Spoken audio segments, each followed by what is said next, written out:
আমার ভাইয়েরা, সাইদ ইবনে আমির আল জুমাহি রাদিয়াল্লাহু তাআলা আনহুকে হিমসের গভর্নর বানায়া যখন আমার ভাইয়েরা ওমর রাদিয়াল্লাহু তাআলা আনহু হিমসের ভিতরে পাঠাইয়া দিলেন, কিছুদিন পরে হযরতে ওমর রাদিয়াল্লাহু তাআলা আনহু বৈঠকে বসার পরে আলোচনা করতেছে কোন দেশের মানুষের কি অবস্থা, কার কি হালচাল, কি অবস্থায় আছে দেখাশোনা করতেছে।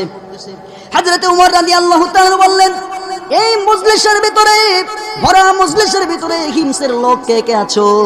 হিমসের লোকের 100 মানুষের, গরিব দুঃখীদের কথা বলিও না, চুপ করো, কথা বলিও না। 100 মানুষের একটা লিস্টি করবা। কত মানুষ ধরে বলেন? 100 মানুষের একটা লিস্টি করে এই লিস্টিটা আমি ওমরের কাছে দিবা।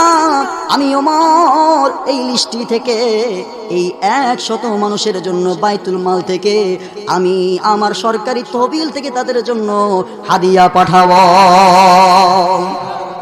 কত মানুষের নাম লিখতে বলছে? 100 মানুষের নাম লিখতে বলছে। আমার বাইরে হিমস থেকে যেই লোকগুলো আসছে সকলের নাম 1 2 3 করতে করতে একবারে যখন 100 হয়ে গেছে, হযরতে ওমর রাদিয়াল্লাহু তাআলা আনহু লিস্টটা হাতের ভিতরে নিলেন। ওমর রাদিয়াল্লাহু তাআলা আনহু হাতের ভিতরে নিয়া যখন আমার ভাইয়ের নামটা পড়তে যাবে, চোখের পানিগুলা গড়ে গড়ে পড়তে লাগলো।